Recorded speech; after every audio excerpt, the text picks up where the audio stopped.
Hey guys, Twelve58 here. Today we're going to get into some comments from a recent video, and we're going to focus in on one video today because there's 50 comments on this one video. Plus, it had really great views, which is telling me that you guys are either excited or upset by it, which either way, I think that's something we need to revisit. It's talking about the question of whether or not the moment of Splinterlands with SPS dropping and card prices falling, is this an opportunity or is this the end?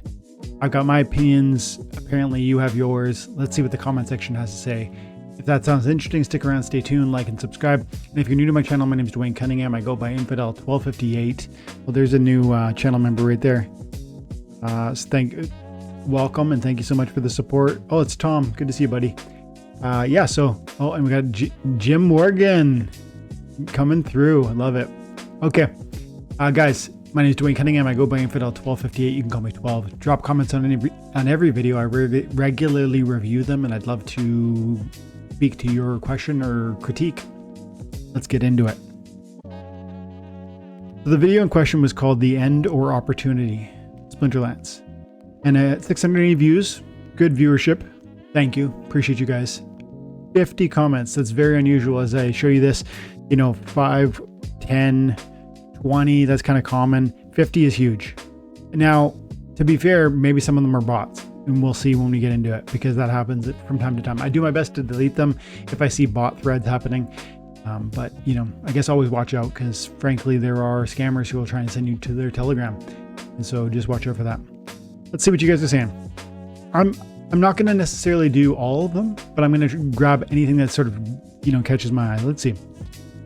Vivosky, the worry is that if Splinterlands become a frog in the boiling water, thinking it can survive as it has survived for years, but then in time it should be going up, it just suddenly collapsed.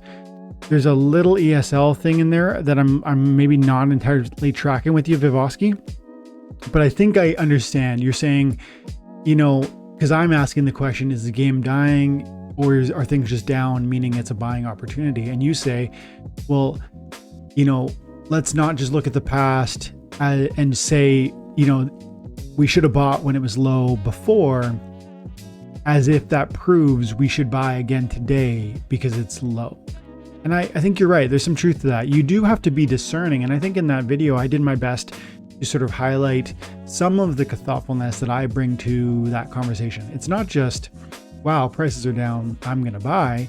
It's far more complicated. It has to do with things like, do I continue to believe the game is fun? Do I continue to believe it has a future? Do I think the team has a likelihood of reaching the target that they're setting for themselves?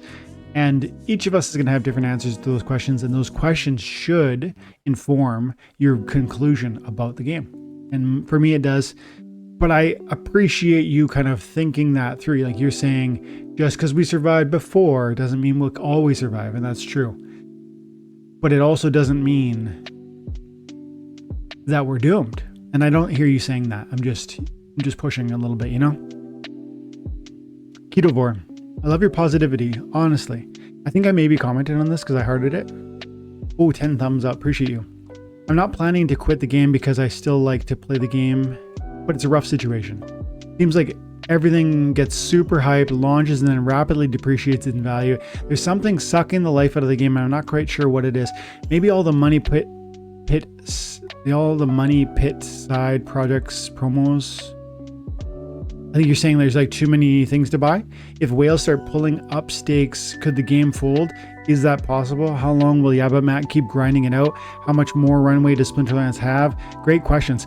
How many folks are just waiting for a certain price to bail?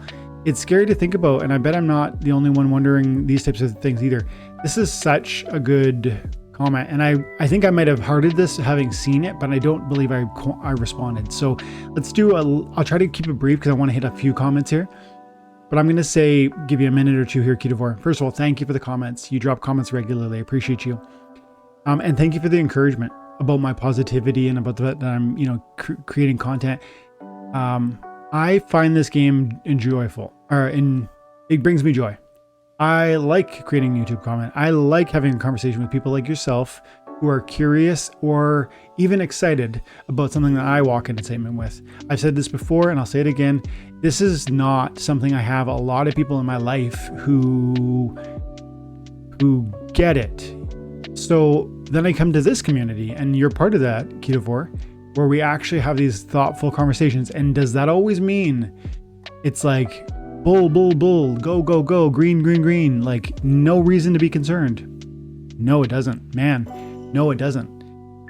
Right now, over the last few months, like my family is just having some financial difficulties, and hey, I'm not complaining. We will get there. We were so blessed in so many ways. I'm just saying, man, in this moment of life, I could really see, just like, if I could have a big multiplier on something, I would love to take something off the table because of like real life concerns. And I wager 9 out of 10 of you are walking in something similar, whether it's the inflation concerns that are global, man, whether it's job insecurity, whether it's, you know, a growing family, whether it's whatever the case, like there's difficulty abounds right now in my mind. And as I see it on YouTube, I see it in the news, I see it, and I go, yeah, there's tension. And so then in the moment of that, I'm just trying to enjoy this thing that I like with people that have at least a curiosity about that. So I appreciate your encouragement. And then just a bit on your some of your questions. Let's see. I do wonder sometimes if we maybe offer too many projects or promos, and it creates too many avenues for us to spend our money, which dilutes ultimately the buying power, which makes none of the projects, you know, really, really blow up. That's what I kind of sometimes think. If we'll start pulling up stakes, could the whole game fold? I mean, the short answer is yes, particularly if most whales pulled up stakes, or all whales. But I guess I would say, why would all whales, or why would even most pull up stakes? I don't really see a path that leads me to that conclusion. But yeah, if they did, it's not even that the game would fold. It's just that like that would really, really impede and crush some values.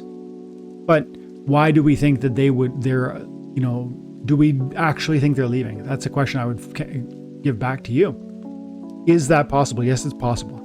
How long will Yabamat keep grinding it out? I think he'll ride it till the wheels fall off. Like I feel, and I don't know Matt, but I get the feeling, and I wonder if you would agree, that guy just loves and is passionate about this project. And I mean, he started it when it was nothing, and there was, you know, he was doing everything himself, and in many respects, he's still doing a ton of things himself. There's just passion there. I don't know that I believe that he would, even if the monetary, there was like a setback after setback, I can't picture him folding up shop. Maybe I'm wrong. How much more runway does Splinterlands have? I don't know, but that's a good question. And I do think it's grown, because remember, I can't answer the question, but I can point you in a direction. Remember when the runway was I think there was like a year to 2 years left, Bitcoin was around $15,000, and now we're at $70,000. Ethereum was at, like, I think under 2,000. Now we're at 3,500, and that is about 50 or 60% of Steam Monsters, the company's assets. At least it was back when when Agrod was running the shop, and those are the numbers he was sharing on public town halls, something like that. So you have to think, you know, we're 4 or 5 times better off than we were back then, I would imagine. Meaning we should have ample runway, I think. And plus there's been new revenue sources in the meantime, right? Even although it was quite small, some money came from the DAO to Steam Monsters, the company, for the Rebellion Pack. Now I'm going a bit long on your comment, so I'll just get one more point. How many folks are just waiting for a certain price point to bail? This is an interesting question in and of itself, and I would just say, one thing that you want to maybe even reframe the comment into and say, what percentage of people that own assets in this game would like to sell some of them and liquidate that value into US dollar currency? I think you have 100% of that population. But then a different question, how many of them are just waiting to bail or exit entirely? I bet 5% of the population, maybe even 1% of the population, meaning the people who actually are here enjoying the process, the people that are here just investing from a financial perspective, are not necessarily the same people that are enjoying the process. And I truly believe that the people that are just here for financial opportunity are so rare. It's like a unicorn, I think. Meaning the people who are here that are playing, even when they see big multipliers, I don't picture a lot of people just bailing, meaning exit in full. I picture people like myself, maybe people like you, selling some assets, and I will recommend when I see certain moments of FOMO or exuberance, I might come on here and say, I think we're quite exuberant. These feel like a top. Maybe it would make sense to sell some. I'm selling some. I might say something like that. But I can't, even for a guy like me, and even that financial situation I told you about a moment ago with my life, my personal life, I can't picture selling everything. I wouldn't want to exit something like this. I feel like there's too much upside potential. Even if we got a 10x, something like this could be life-changing. And 10x would be super cool, but that's not going to retire me. If this game's around in 20 years, this could go somewhere crazy. And so it's like, to me, we're too early to be quote unquote bailing or to be exiting. In my mind, everybody does their own thing. We got to move on. Michael Knight, fixed supply problem. It's that simple. Supply of cards, probably you mean, or maybe you mean SPS, because definitely there's a lot of SPS coming out, but then again, there's burn mechanics and whatnot, and those should work eventually. As for cards, we also are hearing about different mechanics where we'll burn them for glint or we'll burn them, so I think there's going to be some answers to that. Good comment. Cyberblock, I'm not touching anything in Web3 unless it's listed on Binance. Lesson learned. Yeah, I think Cyberblock might have dropped a comment about Binance listing and earlier too on a different video, just speaking to how you feel that it's pretty much a lock. If it's on Binance, in some people's minds, maybe that, it's gonna work or it's gonna get adopted or it's gonna grow. I don't believe that. I don't think it's that black and white. Let's put it that way. Hey, PH, good to see you. Sherwin, practically impossible to break Gold League with gold level cards in modern format right now. The problem is my gold level cards need to be abandoned. Throw away $3,000 worth of cards with 8,000. It was never about SPS. The rewards were so insignificant to upgrade cards or own everything for these changes. I'm not sure I'm following your comment. I think you're saying it costs too much money to upgrade my deck to the level that would allow me to win regularly. Thousands and thousands of dollars, and the SPS is trivial in nature. And I guess I would just say to Sherwin as well as everybody else, the idea that is being espoused here, the rewards were so insignificant, and I think you're saying that it doesn't justify upgrading the cards and everything else you own. But okay, so if your only question is financial return, zeros and ones, and if your time horizon is 3 months, 6 months, even maybe a year, 2 years, then I get it. But if you're not just here for finances, you actually enjoy the process of playing the game, first of all. And then second of all, you believe the game will be here for many years. And third of all, you actually think that the rewards you're receiving, although they are insignificant, can be one price today and a total different price in the future.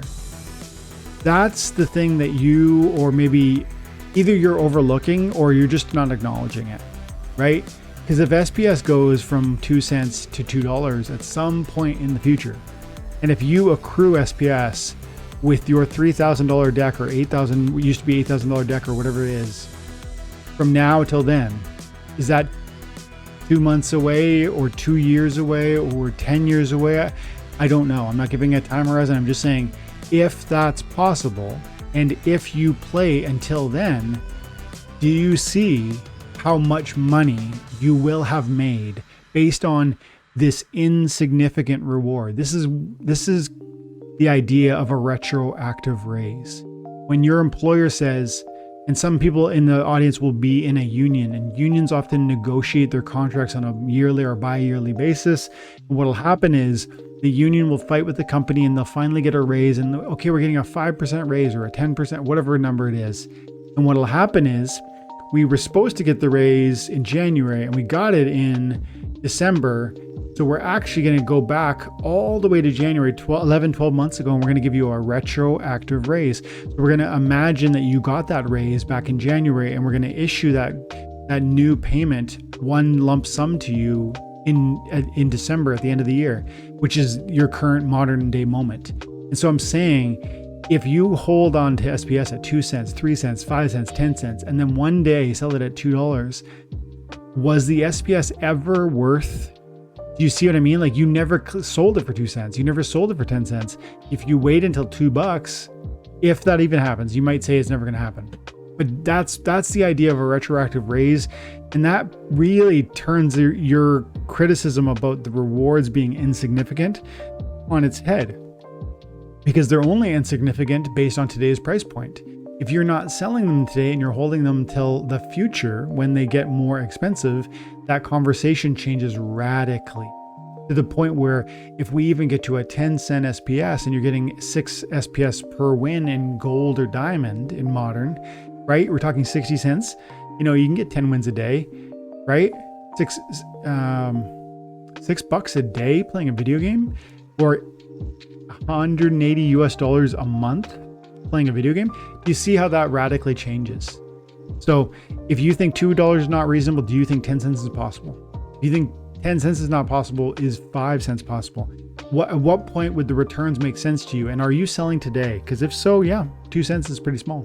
But I'm not here for 2 cents. I'm here for the future. Larkin, thanks for the comment. This is what I think what needs to happen, because I think that if change don't come to Splinterlands, we may be in trouble. Ooh, this is a big comment. This might need to be the last one. Too many amazing comments.